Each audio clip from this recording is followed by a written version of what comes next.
ซุงค่ะเมื่อในกอมาเข้ากับเขาน้องหอมในตั้งปีค่อยไหนค่ะเมื่อเดี๋ยวก็เขาสองก็มามีไว้ดีสาขา3ไหนค่ะน้องมามีไว้ดีร้านขายรถมือ2ไหนค่ะมีไว้ดีร้านเจจอยCPN Car Center ไหนค่ะ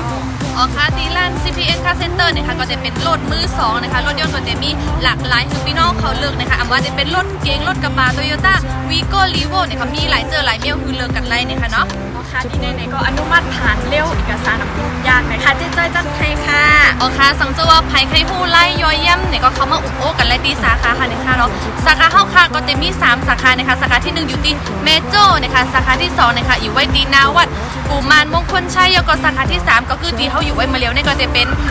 หน้าหมู่บ้านขวัญเมียงตีหางดกนะคะเนาะค่ะพวกภายในโซนเจอในก็ตักมาในเพจ CPN ก็ไลค่ะหรือว่าโทรเบอร์โทรมาก็ไลไหนค่ะเนาะหรือว่าเขามาตัวตีร้านก็ไลไหนค่ะเนาะถ้า2ก็ดีย้อนกลับกันค่ะเป็นสุดค่ะบ๊ายบาย